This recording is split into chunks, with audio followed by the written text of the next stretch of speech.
Pero quien sabe mucho mejor que yo de todo esto siempre es Marcelo Bermol, quien nos ilumina un poco en todo este tema. Especialista en acceso a la información pública, calidad institucional y transparencia electoral, director del Observatorio de Calidad Institucional de la Escuela de Gobierno de la Universidad Austral. Marcelo, ¿cómo andás? Buen día.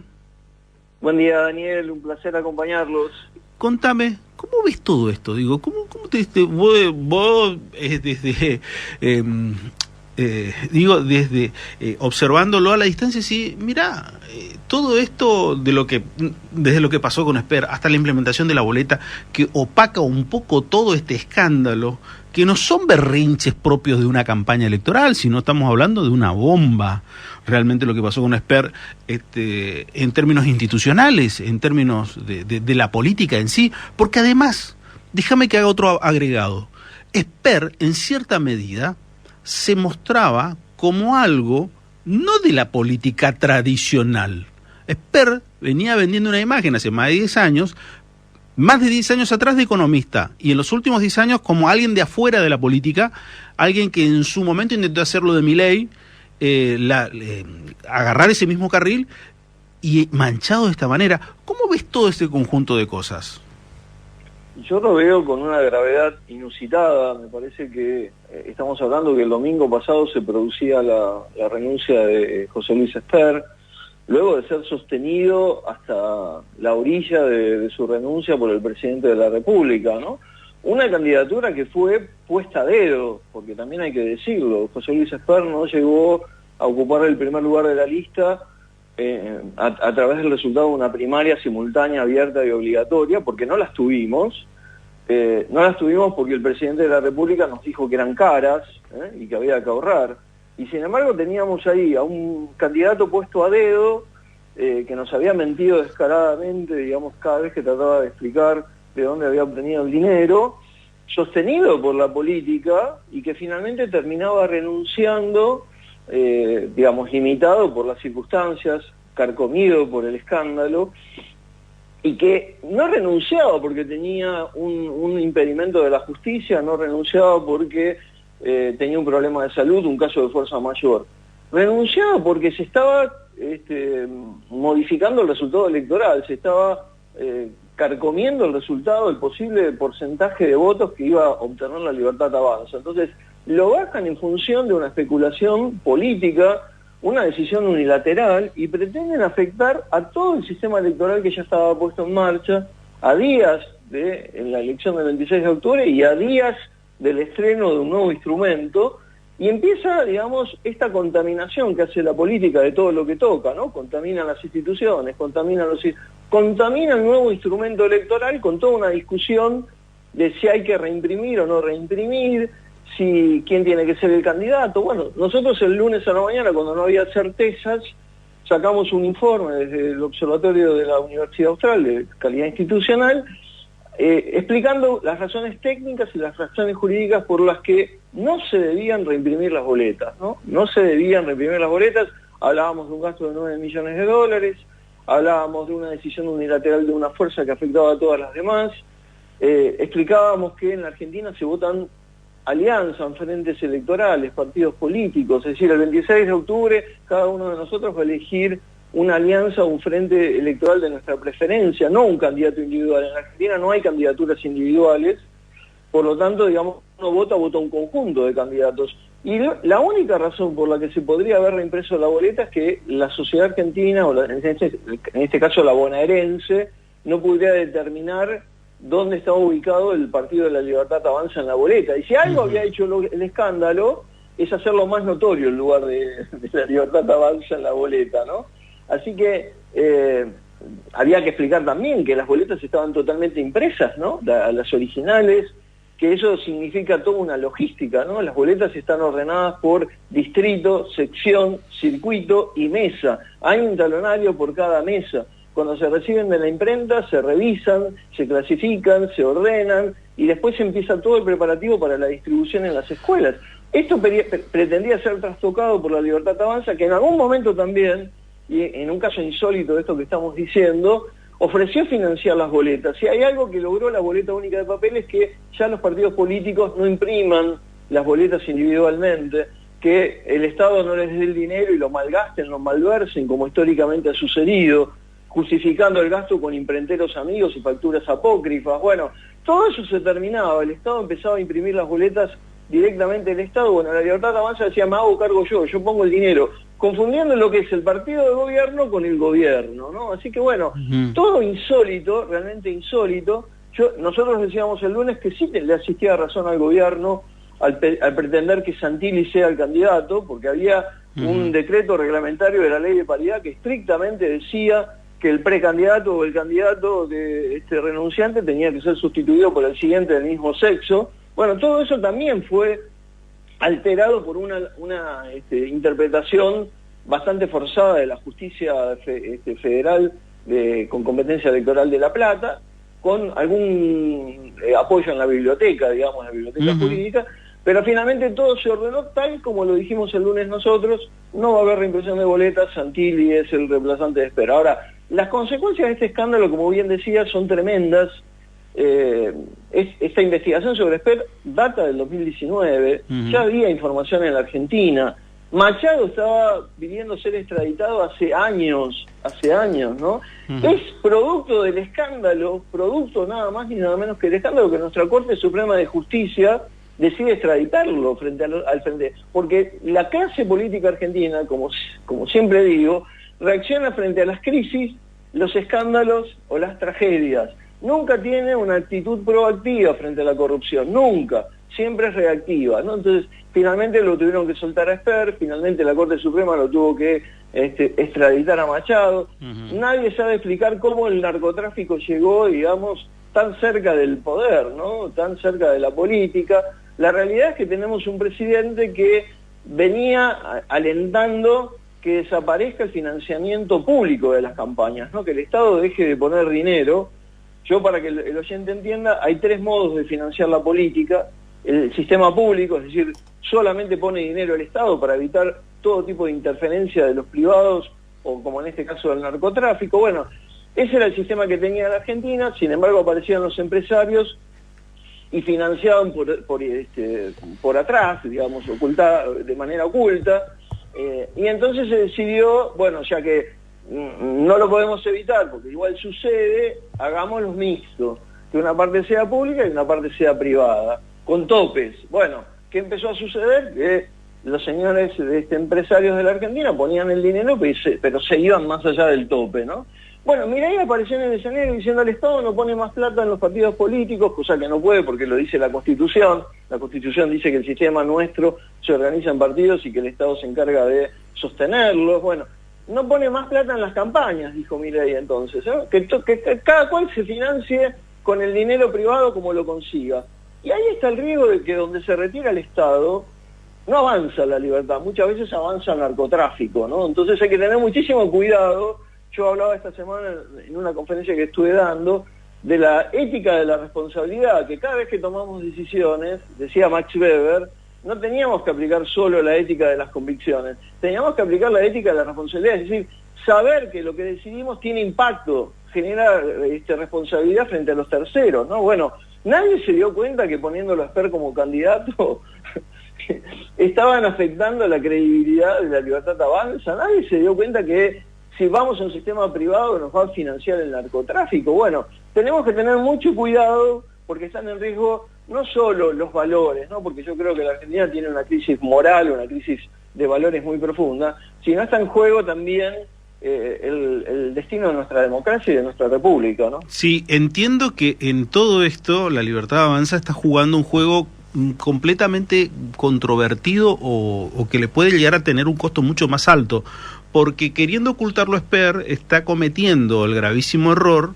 de mandar el metamensaje a la sociedad de que la Libertad Avanza es exactamente lo mismo de lo anterior. Todo lo nuevo lo ha quitado cuando mete un candidato sospechado de narco, cuando dice, por un lado, la guita, cómo se financia la guita, y después dice, no, para un montón de cosas no hay plata, pero sí, para imprimir mis boletas el error que yo cometí de meter a un tipo así, sí hay plata para eso sí hay guita, pero no para un montón de otras cosas que pueden llegar a ser cosas mucho más interesantes, o mejor dicho, que pueden ser mucho más amenas para la sociedad, como por ejemplo el financiamiento del Garrahan, o de algunas otras cosas que están vinculados en la cotidianidad y que tienen otro tipo de sensibilidad social. Me parece que ese es un error que La Libertad Avanza no sé si está midiendo o no le importa con tal de obtener una victoria cortoplacista. Bueno, ahí está el tema de si las convicciones son reales o son simplemente conveniencia, ¿no? A mí me parece que hay que tener mucho cuidado con eso. Como bien decís vos, no tuvimos primarias para elegir un candidato y un candidato puesto a dedo, no tuvimos primarias porque no había dinero, y un candidato puesto a dedo, el gobierno pretendía la reimpresión por $9 millones para, digamos, cuidar y eliminar, cuidar a La Libertad Avanza y eliminar el escándalo de Esper de la boleta, ¿no? Como acá no pasó nada. Y la realidad es que también nuestra política se tiene que hacer cargo de los errores y de los candidatos que elige, ¿no? A mí me parece que la resolución final es lo mejor que nos pasaba. Vos hablabas de las contradicciones. La verdad es que La Libertad Avanza ha empezado, yo lo vengo diciendo desde que comenzó este gobierno, que estaba debilitando la calidad institucional de la Argentina, que no estaba trabajando para el fortalecimiento de las instituciones, que había muchos hitos que venían marcándose. Yo toda esa descripción la escribí justamente en una nota para Clarín que salió el domingo y la publicaron en papel el lunes, que se llama La corrupción que debilita, y voy mostrando cómo el patrón que venía criticando de la casta de La Libertad Avanza empieza a cumplirlo, ¿no? Empieza a trazar el mismo patrón, la misma matriz, y la va repitiendo. Los nombres empiezan a sucederse. Primero fue Libra con Davis, después lo tuvimos a Scaturice con las valijas, después lo tuvimos a Spagnolo con el 3%, ahora lo tenemos a Esper con Machado. Demasiados escándalos para un gobierno que decía que era completamente distinto, ¿no? Claro, todo lo distinto en realidad ahora parece recalibrado al tiempo de hoy, o por no decir, parece exactamente lo mismo que lo anterior, sino peor, porque hasta ahora no habíamos tenido un ejemplo de financiamiento narco tan explícito como este, por ejemplo. Y ahí hay un par de cosas que me quedan por mirar. El financiamiento, vos hablabas del financiamiento de la política, pero hay un par de cosas en el medio que también tenemos que saber hacernos cargo.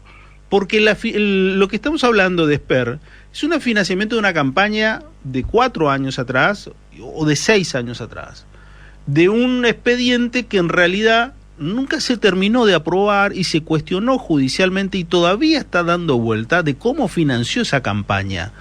Eso no hay un antecedente de algún tipo de condena respecto de un mal financiamiento de la campaña, y eso es algo que le cabe al Poder Judicial. El Poder Judicial todavía no resuelve ninguna, para el Poder Judicial hasta ahora, o mejor dicho, hasta ahora lo que va, todas las campañas fueron bien financiadas y están justificadas plenamente. O sea, ese también me parece que es otro punto, porque a ver, ¿cómo financió las campañas políticas a las cuales fue candidato Esper? ¿Las hizo de qué manera? Bueno, a ver, los papeles dicen que no rinden. Bueno, ¿y qué pasó con eso? ¿Quedó en la nada? ¿No rinden y listo? Bueno, ahí tenemos otro problema, el rol de la justicia federal por un lado, que es la que tiene que investigar los casos de corrupción y tiene que avanzar para depurar el sistema de la política y también para autodepurarse, ¿no? Hay que recordar que hay jueces cuestionados dentro del sistema federal de justicia, que es el más importante del país, que tuvimos, entre otras cosas, a un presidente que promovía al juez Lijo, nada más ni nada menos que al rol de juez de la Corte Suprema de Justicia, un juez que no podía explicar su patrimonio, que le cerraron la causa de la investigación de su patrimonio también con ciertas complicidades. Bueno, esa es la Argentina que tenemos por un lado, una justicia ineficiente, una justicia cómplice, una justicia funcional del poder de turno, pero también tenemos una justicia electoral que no tiene las capacidades para investigar en tiempo real las campañas, ¿no? Los partidos políticos presentan balances, presentan facturas, hay un auditor por cada provincia, un auditor que tiene que revisar cada campaña, digamos, por cada partido, por cada balance, y entonces los datos empiezan a conocerse 4 o 5 años después. De Esper, por ejemplo, se sabe que cuando recibió el dinero en el 2021 de parte del Estado para imprimir las boletas, lo justificó con una factura que el auditor cuestionó. Y cuando se fue a ver la empresa que, digamos, respaldaba la impresión de las boletas, no era una imprenta, era una empresa de ortopedia médica que importaba insumos para humanos y para animales. Entonces digo, ¿cómo eso no estaba en los medios? ¿Cómo la justicia electoral no hizo de ese caso un ejemplo? Digo, entonces hay más información, nosotros nos enteramos ahora del escándalo, pero hay más información en las vueltas del poder, para eso hay servicios de inteligencia, no solamente para investigar al opositor, sino para saber quiénes están cruzando la frontera de la legalidad, ¿no? En la Argentina. A mí me parece que todo el sistema está desubicado, desfasado, ¿no? Porque la política lo que termina haciendo es acomodando el sistema a su proyecto de poder, a la necesidad de poder de turno, ¿no? Sí. Yo lo único que difiero es cuando hablamos de la propuesta de un juez lijo que no puede justificar su patrimonio. Hay dos detalles en el medio, perdón, hay dos detalles en el medio. El primero es que en realidad la propuesta del hijo no es que vino como cayó de peludo regalo, diríamos en el interior, al Poder Ejecutivo Nacional. No. Fue propuesto por un ministro de la Corte. Que ese ministro de la Corte le encanta dar conferencias a nivel país, de ética judicial, de todo. Primero eso. Y segundo, que si a la gran mayoría le quedan dudas respecto de lo que es el patrimonio de un juez federal, el tema es que ese juez federal todavía sigue siendo juez. Todavía está siendo juez. Y nadie lo investiga. Bueno, dos cosas ahí. Primero, completamente de acuerdo, digamos, la propuesta de que el hijo ascendiera a ministro de la Corte fue una maniobra, una pergeñada por el juez Lorenzetti. Hay que decirlo. Lorenzetti imaginaba que él, más dos miembros nuevos, su socio sería en este caso el hijo, más el segundo que se agregara, iban a formar una nueva mayoría dentro de la Corte, y digamos que le iba a dar ciertos beneficios al gobierno, o iba a ser funcional al gobierno de Milei. Eso hay que decirlo, digamos, intervino un juez nada más ni nada menos como Lorenzetti, que se la pasa hablando en los medios de comunicación de calidad institucional, entre otras cosas, ¿no? Y lo siguiente fue que esa propuesta la compró y la adquirió y la hizo suya el presidente de la República. El presidente de la República, con esta vehemencia que tiene, sostuvo al hijo hasta el final, hasta el borde otra vez de la República, ¿no? Y a mí me parece que eso es gravísimo. ¿Por qué? Porque los presidentes en Argentina, y no es solo una cuestión de Milei, en lugar de llevar a los malos jueces al juicio político, a exhibirlos públicamente, que un juez que no cumple, un juez que se enriquece, un juez que, digamos, hace las cosas indebidamente, también es condenado, también es destituido. En lugar de hacer eso, lo terminan premiando. Y yo, que construyo una matriz del comportamiento de la política, puedo contarles que, por ejemplo, llegó Mauricio Macri al poder, y en lugar de llevar al juez Ollarvide, que tenía el juicio político iniciado, a la exposición pública y a la destitución, le terminó aceptando la renuncia y con eso le concedió una jubilación, ¿sí? Lo mismo repitió Alberto Fernández cuando llegó al poder. Son gestos hacia la justicia federal, gestos que tienen que ver con lo que no sabemos, ¿no? Entonces, lo mismo hizo Alberto Fernández con Canicoba Corral, que tampoco podía explicar su patrimonio. Bueno, en medio del escándalo y el juicio político iniciado, le aceptó la renuncia. Y lo mismo hizo Javier Milei ahora con el juez Bailá, que digamos de Santa Fe, que no puede explicar su patrimonio, Bueno, y le termina aceptando la renuncia y le concede una jubilación. Entonces digo, hay un comportamiento de nuestra clase política que se repite, totalmente, que es idéntico y tiene que ver con los factores de poder. Hasta que no cambiemos eso, hasta que las instituciones no sean más fuertes que la intención o el envión que la política quiere darle, digamos, a cada gobierno que empieza, entonces vamos a estar repitiendo y repitiéndonos círculos viciosos que no nos llevan a ningún lado, ¿no? Sí, coincido contigo en todo tu análisis, que en realidad lo que hace es, el análisis es mucho más profundo, no es que termina la historia con Esper.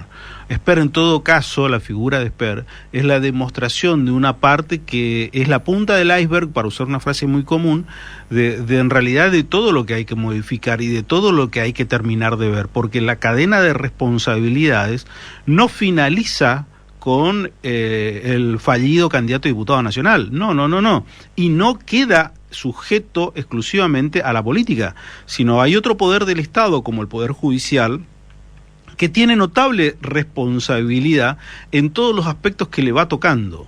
O sea, la conjunción y el nivel de responsabilidad es precisamente conjunto. Por eso es que el sistema tiene esta suerte de equilibrio que tienen los tres poderes. Y hay un poder que puede llegar a hacer lo que quiera, pero el otro también tiene un dejo de responsabilidad y no la termina de asumir o cumplir porque se siente más cómodo en juego con el otro poder. Me parece que esa conjunción es lo que nos conspira contra una calidad institucional en el fondo. Y ese es un punto que ponerlo en alerta, ponerlo en el tapete también es importante para lograr los cambios, porque si no, van a seguir dando conferencias como si fueran grandes autoridades nacionales, sin ningún tipo de responsabilidad, porque después lo veo y decís, este hombre, sí, pero ese hombre tiene una enorme responsabilidad. Yo no quiero decir, a ver, no voy a ahondar en detalle, lo de Bailá, que es gravísimo, como vos recién contabas, pero hay otro dato más. Integrante de la Cámara de Casación Penal, en el juicio del tema Cuadernos, sacaron al primo del expresidente Macri del expediente Calcaterra. Cuando estaba yendo a juicio, pero es una barbaridad. ¿Y qué pasó con esos jueces? Nada. Bueno, tenemos un ministro de Justicia que ha defendido jueces federales corruptos. Entonces digo, ¿cómo se puede impartir justicia o generar la mística de una nueva justicia teniendo ese ministro, digamos? Bueno, a mí me parece que hay una simbiosis muy peligrosa. La política le perdona la vida a los jueces como los jueces le perdonan la vida a los políticos, ¿no? Entonces, eso hay que terminarlo porque es parte del cáncer que tiene nuestra república, ¿no? Un abrazo, Marcelo, siempre un gusto escucharte. Un placer acompañarlos. Gracias, Marcelo Bermúdez.